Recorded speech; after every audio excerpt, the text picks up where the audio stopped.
स्वागत है हकीम साहब आपका। बहुत धन्यवाद आपका। हकीम साहब, बात करना चाहूँगी कोलेस्ट्रॉल को लेके, जिसकी परेशानी अमूमन हर एक व्यक्ति को अब होने ही लगी है। क्या बैड कोलेस्ट्रॉल भी होता है और गुड कोलेस्ट्रॉल भी होता है?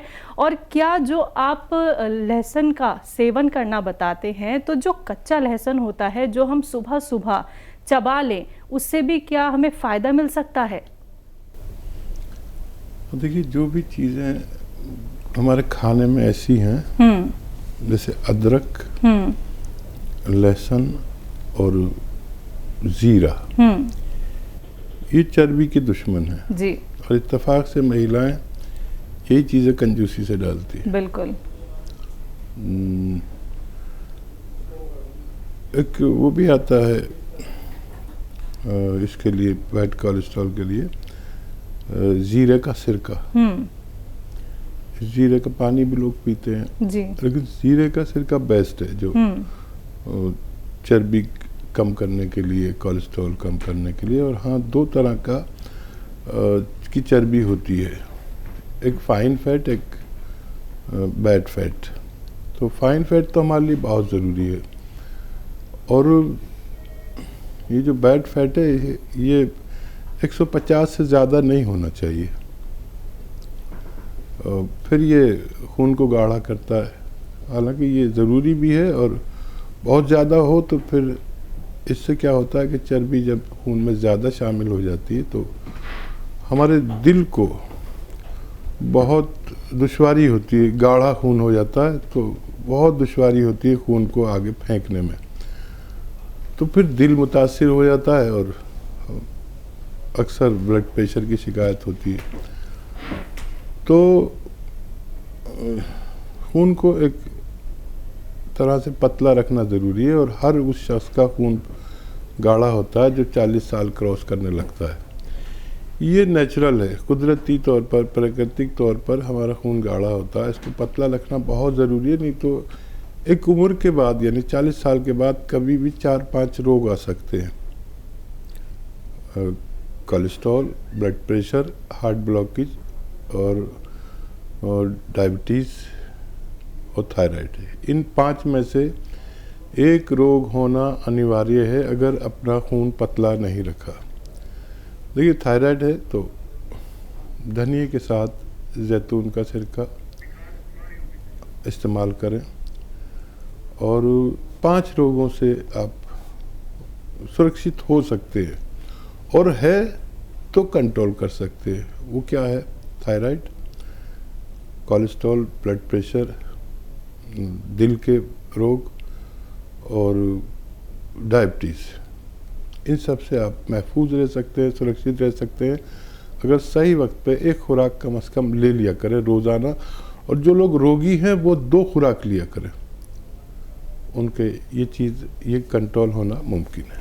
तो बिल्कुल दर्शकों, अगर खुद को आप सुरक्षित रखना चाहते हैं तो आप हमारे साथ जुड़ सकते हैं। इन नंबर्स पे कॉल कीजिए जो आपके टेलीविज़न स्क्रीन पे लगातार फ्लैश किए जा रहे हैं, और आप लाइव बात कर सकते हैं हकीम साहब से। तो अब कुछ कॉलर्स हमारे साथ जुड़ गए हैं, उनसे बात कर लेते हैं। पहले कॉलर हैं यूपी से विकास, स्वागत है आपका। हेलो। हेलो जी विकास जी, बताइए आपका सवाल क्या है? मैडम, मैं ये पूछना चाहता था, जैसे मेरे बचपन में पहले निमोनिया पड़ता था। कुछ समझ नहीं आ रहा विकास भाई, जरा आवाज़ कम कर दे टेलीविज़न की और फिर बात करें। हेलो जी। पहले बचपन में मेरे निमोनिया पड़ता था मैडम, और अब उसके बाद मेरे साथ काम करते हैं तो सांस फूलता है। बेटा, आपकी आवाज़ साफ नहीं आ रही, आप टेलीविज़न बंद करके फ़ोन पे अच्छे से बात करें। 2 बार आपने कहा, हमारी समझ में नहीं आया। हाँ, मैं ये कह रहा था, जैसे मैं बचपन में निमोनिया पड़ता था मुझे। निमोनिया हुआ था आपको बचपन में? हाँ, तो अब मेरी एज है 26-27 के समथिंग है मैडम, तो अब मुझे सांस की दिक्कत बन जाती है। ठीक है, सांस की दिक्कत। ठीक है। अच्छा, देखिए, सांस की दिक्कत हो, ये निमोनिया की वजह से हो, सांस की दिक्कत, कफ आता हो, खांसी, बलगम, छींके, इन सब रोगियों के लिए एक बहुत अच्छा नुस्खा है, अगर वो ले लें। लेकिन जब भी लें तो 5-6 महीने लगातार लें। अब वो नुस्खा क्या है? देखिए, सपिस्तान, उन्नाब, अलसी 100 ग्राम खरीदें। सपिस्तान, उन्नाब, अलसी 100 ग्राम खरीदें। और पीपला मूल हमारे किचन में एक गरम मसालों में एक शहतूत जैसी चीज़, 1 इंच की सूखा हुआ शहतूत जैसे होता है, उसे पीपला मूल कहते हैं। ये 30 ग्राम लें, इनको पाउडर बनाएं। ठीक है। अब इसको 1 चम्मच खाना है सुबह खाली पेट, और गर्म पानी से लेना है। और एक आता है गौन चिलगोज़ा, गौन चिलगोज़ा, याद रखें, चिलगोज़े का गौन, ये अलग से ख़रीद लें 100 ग्राम, और इसको अलग पाउडर बना के रखें। 1 चुटकी गौन चिलगोज़ा इसमें मिलाकर खाएं, दिन में 1 बार बस, सुबह निहार मुँह, आपको फ़ायदा होना मुमकिन है। जी, देहरादून से हैं प्रणव, स्वागत है आपका। मैम नमस्कार, कैसे हैं आप? जी नमस्कार, हम ठीक हैं, आप कैसे हैं? आपका सवाल क्या है?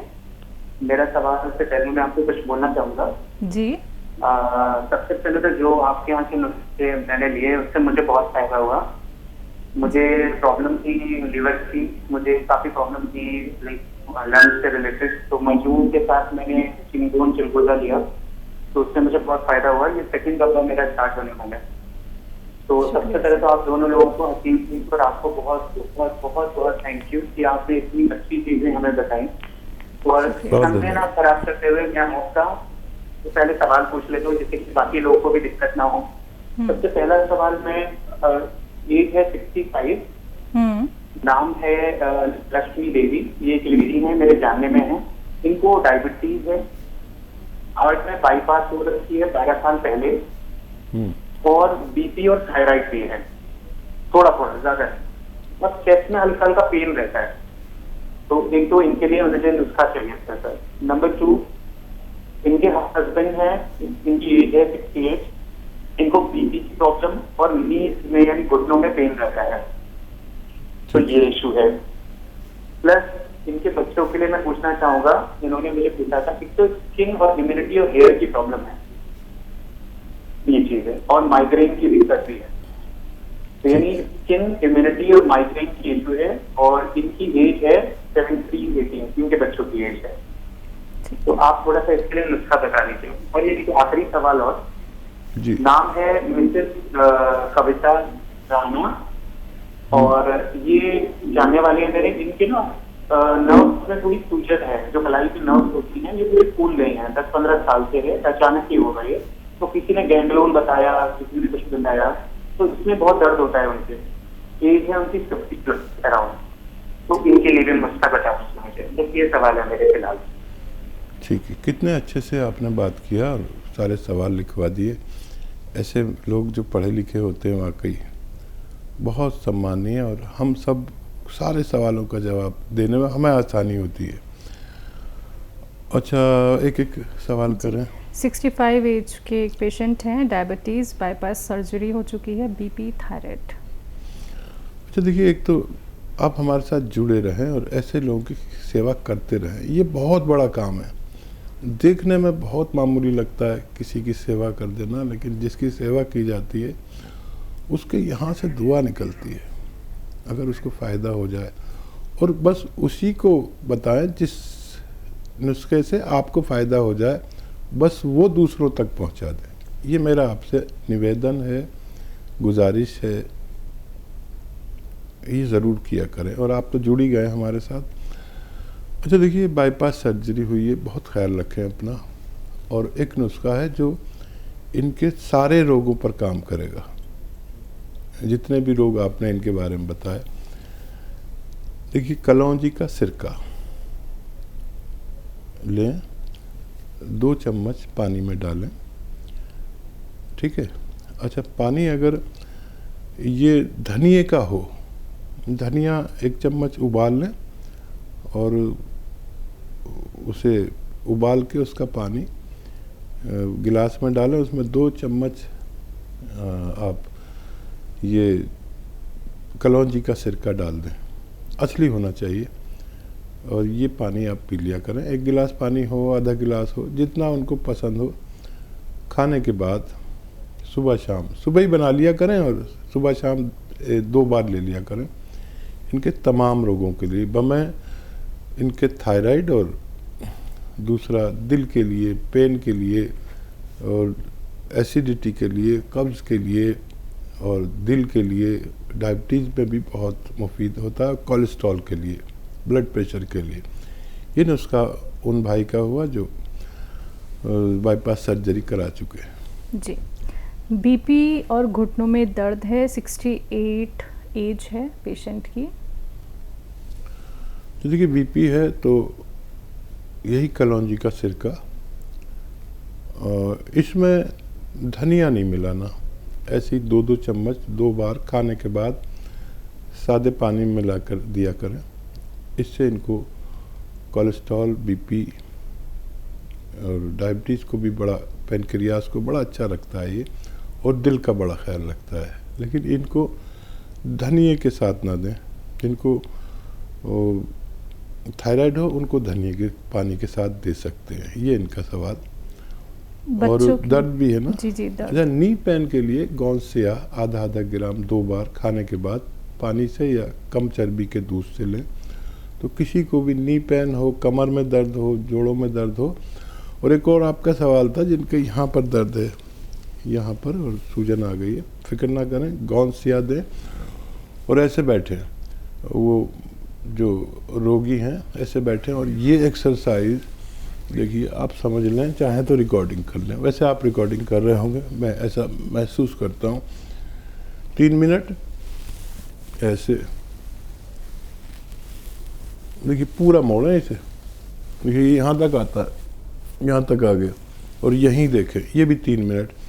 ज़रूरत नहीं एक साथ करें, आधा मिनट करके, 1-1 मिनट करके 6 मिनट पूरे 24 घंटे में करना है, और गोंसिया दें।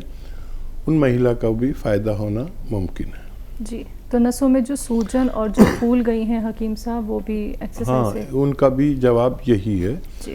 तो 3 सवालों के जवाब दे दिए। बच्चों के लिए स्किन प्रॉब्लम, इम्यूनिटी और माइग्रेन, 17-18 साल के बच्चे हैं। अच्छा देखिए, किसी को भी माइग्रेन बताया है तो उसको जांचने का एक तरीका है, वो ये कि जो मामूली दवाएं आम तौर पर हर आदमी जानता है, दर्द की जैसे वगैरह वगैरह, बहुत सारी दवाएं, 4-5 दवाएं हर आदमी पढ़ा लिखा जानता है। आप तो ज़रूर जानते होंगे क्योंकि आप पढ़े लिखे इंसान हैं। अगर उससे दर्द ख़त्म हो जाता है तो माइग्रेन नहीं है। अब अगर माइग्रेन नहीं है तो यही एक्सरसाइज, देखिए ये वाली एक्सरसाइज जो अभी मैंने बताई है, ये पूरी तरह मोड़, लगातार 15 दिन 6 मिनट, ये दोनों एक्सरसाइज 3-3 मिनट करें और मामूली दवाएं खाएं, आपको फ़ायदा मुमकिन है। और अगर माइग्रेन है तो गोंद चिलगोज़ा इस्तेमाल कर सकते हैं। 1 चुटकी गोंद चिलगोज़ा रोज़ाना 1 बार पानी या दूध के साथ, क्योंकि ये बच्चे हैं तो पानी या दूध के साथ बस 1 चुटकी खाना, इससे ज़्यादा खाना बिल्कुल मना। बहुत तेज़ गोंद होता है, गोंद चिलगोज़ा, ठीक है। स्किन इम्यूनिटी, अच्छा, इम्यूनिटी के लिए एक नुस्खा है, और वो ये है कि सपिस्तान एक दवा का नाम है। सपिस्तान, उन्नाब एक दवा, उन्नाब एक दवा, और अलसी अधिकतर लोग जानते ही हैं। सपिस्तान, उन्नाब, अलसी 100-100 ग्राम खरीदें। 30 ग्राम पीपले आपके किचन में मौजूद हैं, गरम मसालों में। आपकी घर में जो जिम्मेदार महिला हैं उन्हें पता होगा, पीपले या पीपला मूल कहते हैं क्या होती है। पीपला मूल 30 ग्राम, बाकी चीज़ें 100-100 ग्राम पाउडर बना के आप 1 चम्मच रोज़ाना सुबह खाली पेट अगर गर्म पानी या चाय के साथ लें, लेकिन 5-6 महीने लगातार लेंगे तो इम्यूनिटी आपकी वापस आना मुमकिन है। इसके बगैर आदमी को फ़ायदा नहीं रहता और तंदुरुस्त नहीं रहता आदमी। अगर ज़रूरत के मुताबिक हमारे अंदर इम्यूनिटी है तो हम हर बीमारी से बड़ी शान और ताकत से, तवानाई से लड़ सकते हैं। और स्किन प्रॉब्लम में अगर खुजली वगैरह कुछ है तो अलसी हल्का सा भूनकर पाउडर बना लें, हल्का सा भूनना है, और 1 चुटकी नमक, जैतून और 1 चुटकी खाने का सोडा, पानी 2 गिलास पानी में मिलाएं, आधा चम्मच अलसी या 1 चम्मच अलसी खाएं। दिन में 1 बार काफ़ी है, फ़ायदा होना मुमकिन है। जी, जो महिला थी 65 एज की हकीम साहब, उनको चेस्ट में भी हल्का हल्का पेन रहता है, इनका कहना है। हाँ, वो मैंने जो बताया है कि आप वो सिरका लेंगे तो इन सब चीज़ों में फ़ायदे होंगे, लेकिन 6-7 महीने लगातार लेना चाहिए।